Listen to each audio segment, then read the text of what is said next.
Hello everyone, it's a Labor Day weekend here in Canada, so that gives me some extra time to fool around with my trains. So today I'm working on this very nice SD35. It's an Atlas and it looks pretty good.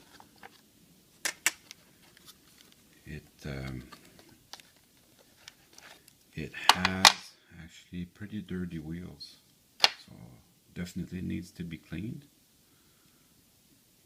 And also the horn is there, the handrails are there, all except for this handrail right here. I don't know if you remember, a while back I did another SD35, and I put new handrails on it. Well, I lettered it for Penn Central, and I put new handrails on it, and it was Louisville and Nashville. So I put new handrails on my Penn Central one, and I kept the old handrails here. So I have the handrails that goes here, and it should be already the correct color. So since I have to clean the engine, I'm going to take the shell off now. Oh, and look at that, it's a DCC unit. That should run DC anyways. I don't have the DCC controller. So I'm going to clean it like I usually do, and then we'll see if it runs on DC. So my other SD35 didn't have the part, it got lost too. It's a very small part, which explains why it gets lost. So I also took my shell apart to clean it. And now I'm going to put everything back together. The horn was a little bit crooked, but I took my time and I realigned it so it would look good. So now that the shell is perfect, I'm going to direct my attention to the drive system.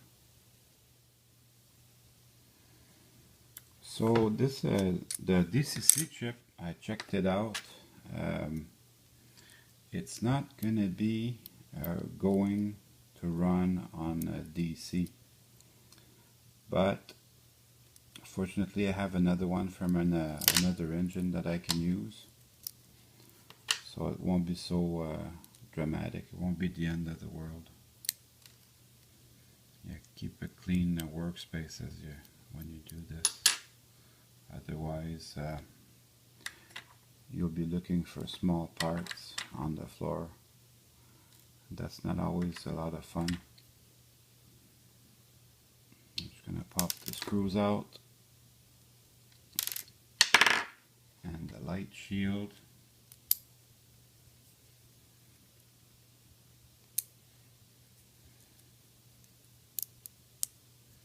So N-Scale has small parts, so you definitely want to have a clean place to work out.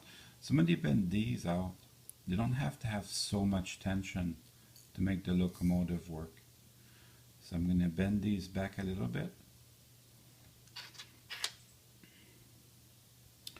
So while I have everything in my hand, I will switch the decoder to a DC decoder, or should I say a DC circuit board.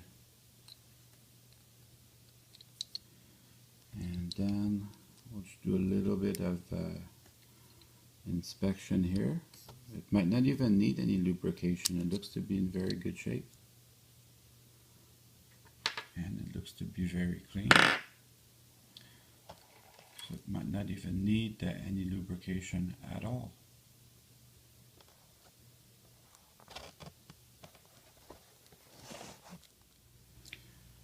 The light board, it's actually a light board from U25B. GP40, GP38 is the same length. So I'm going to be using that when I put it back together. But before I do, I'm going to clean the wheels out. So to get to the wheels, pry very gently on the bottom of the side frames, and they'll come out. I used to put lubrication on my wheels, but not anymore. I find it not necessary. They run great without anything. So these look pretty clean right out of the box, I have to say. So other than the handrail missing, this engine was in really good shape to start with. So all I do to clean these is I use my rag and I'll put a little bit of pressure on the wheels just to clean them up. And that is a nice feeling. So I'm going to proceed with the rest of the wheels off camera. So the previous owner put a little bit of paint here. I don't know why, maybe it's just to identify that it was a DCC engine. Put it on the gas tank too. So it bothers me, but honestly I'm not going to see it while I'm running the engine, so there's really, I'm just going to have to live with that. So as you put everything together, make sure that you line up the contact strips properly. They have pins here that go in these holes, and also make sure your axles are in the end. If they're not lined up properly, you will know the engine just won't feel right. And if you did it correctly, then you will be feeling no rolling resistance. These, without lubrication, roll very nicely. So I'm going to put the side frames back on, and then we'll see about how well it does roll. Snaps right into place, and you just check it by rolling it with your fingers. So you should feel no resistance whatsoever. Looks really good. So I'll do the other one off camera. Now that everything's clean, I'm going to put everything back together. Make sure you have your two insulators. You do need them. So I'm going to put the circuit board first, making sure that my engine's contact strip make contact.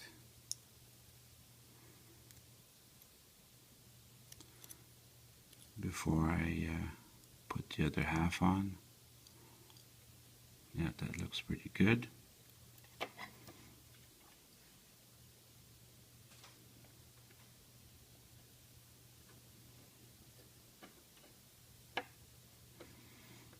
And then these sit on top of the 4 little bars for the cradle.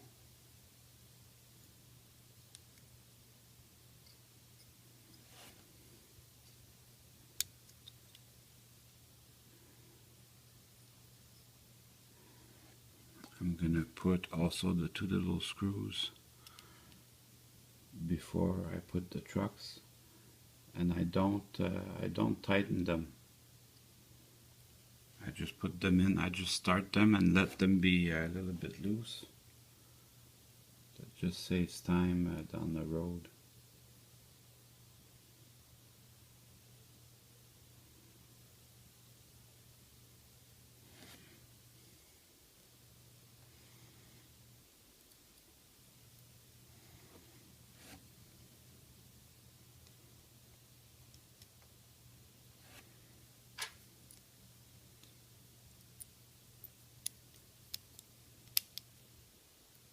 So they don't have to be very tight. The trucks, they only go one way. The sticker part here goes on the inside, and the thinner part, this part, goes on the outside.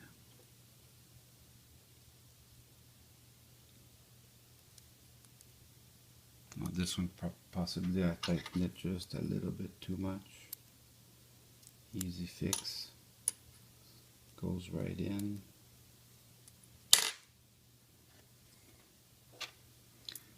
Same thing for the other side. It goes right in. Then once I have my trucks in there, then I can tighten it.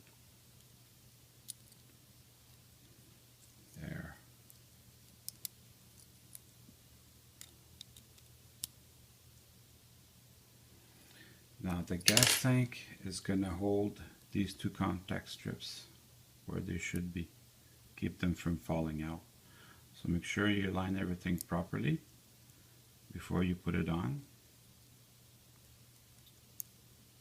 That looks pretty good. And then the gas tank too, it has a direction. You see the filler cap here that goes to the front.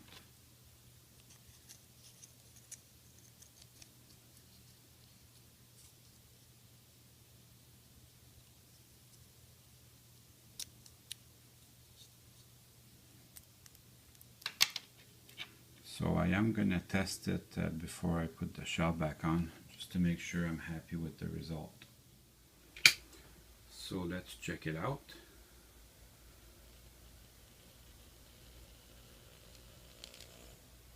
And forward. Wow, this thing's really amazing. Lots of low speed. That's what I'm talking about. So now all that's left to do is put the shell back on. That should go nice and easy. Yep, that looks good. And now it's time to run some trains. Well, I hope you enjoyed this video. I certainly had fun making it for you.